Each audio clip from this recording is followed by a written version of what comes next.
Alors un des magistrats de la cité s'avança et dit : « Parle-nous du crime et du châtiment. » Il répondit en ces termes : « C'est lorsque votre esprit se laisse errer au gré des vents et lorsque vous êtes seul et laissé à vous-même que vous commettez des fautes envers les autres et par le fait même envers vous-même. Et c'est pour cette faute dont vous êtes coupable qu'il vous faudra frapper et patienter longtemps à la porte des bienheureux avant que l'on vienne ouvrir. Votre moi divin est comme l'océan. Rien ne pourra jamais l'affecter. Et comme l'éther, il ne soulève que ceux qui ont des ailes. Et votre moi divin est comparable au soleil. Il n'accomplit pas sa course dans les galeries de la taupe, ni ne cherche à se lever dans le trou du serpent.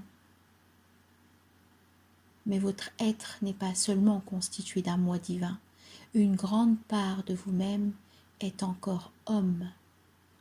Et pour une grande part également, vous n'êtes pas encore homme, mais un gnome informe qui titube dans les brouillards du sommeil en quête de son propre éveil. Ceci dit, c'est de l'homme en vous que j'aimerais vous entretenir, car c'est bien lui et non pas votre moi divin ou encore le gnome égaré dans les brouillards qui sera confronté au crime et son châtiment. Je vous entends souvent parler de tous ceux dont la conduite est répréhensible comme s'ils ne faisaient pas partie des vôtres, qu'ils étaient de purs étrangers et seulement des intrus dans votre voisinage. Mais je dis que, comme le saint et le juste ne peuvent s'élever au-dessus de ce qu'il y a de plus noble en chacun de vous, ainsi le fourbe et le faible ne peuvent choir plus bas que ce qu'il y a de plus bas en chacun de vous.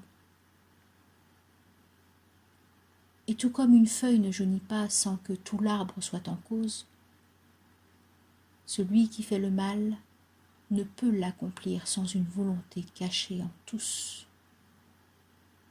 Car c'est tous ensemble que vous marchez vers votre moi divin. Vous êtes à la fois la route et les pèlerins. Lorsque l'un d'entre vous trébuche et tombe, c'est pour ceux qui sont derrière lui, afin de les mettre en garde contre la pierre d'achoppement. Et il tombe aussi pour ceux qui sont en avant et qui, bien que plus agiles et ayant le pied plus sûr, n'avaient pourtant pas écarté la pierre. Et je dirais encore ceci, le mot dût-il à lui tout seul vous oppresser le cœur, on peut jusqu'à un certain point tenir la victime responsable de son propre meurtre. Et celui qui s'est fait voler n'est pas sans reproche d'avoir été volé.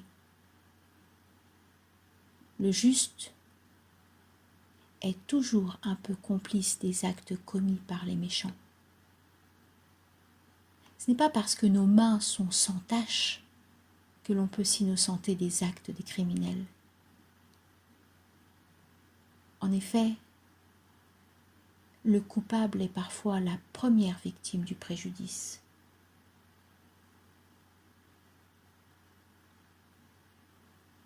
Et c'est le condamné très souvent qui porte le fardeau de la peine à la place de ceux qui restent impunis et sans remords. Vous ne pouvez séparer le juste de l'injuste et le bon du méchant. Car à la face du soleil, ils sont comme les fils noirs et les fils blancs dans un même tissu. Et lorsque le fil noir se rompt, le tisserand vérifie tout le tissu et il examine aussi le métier. S'il est quelqu'un parmi vous qui appelle un jugement sur la femme infidèle, qu'il mette aussi le cœur du mari sur le plateau de la balance et mesure son âme à la sienne. Et demandez à celui qui veut châtier l'offenseur d'examiner l'esprit de l'offensé.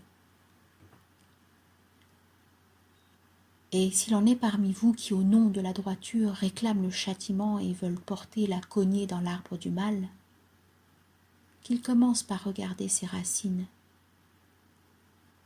Ils découvriront que les racines de l'arbre du bien et de l'arbre du mal, de celui qui porte des fruits et de celui qui n'en porte pas, sont inextricablement mêlés au cœur silencieux de la terre. Et vous, juges qui voulez être juste, quelle peine réservez-vous à celui qui commet ses vols en esprit tout en restant parfaitement honnête dans les actes de sa chair?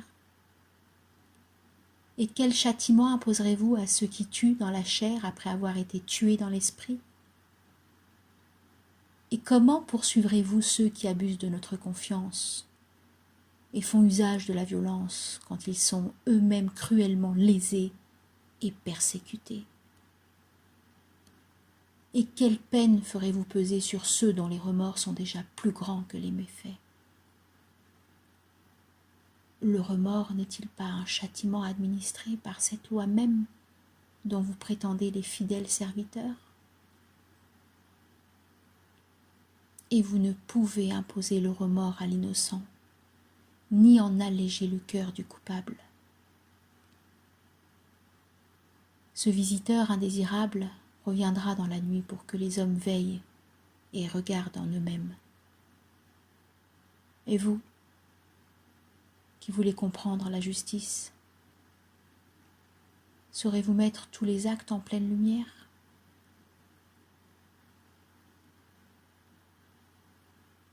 Alors, seulement vous reconnaîtrez que celui qui est debout et celui qui est tombé ne sont qu'un seul et même homme à l'aurore, entre la nuit du gnome et le jour du mois divin, et que la pierre la plus basse des fondations du temple n'est pas moins indispensable que sa clé de voûte.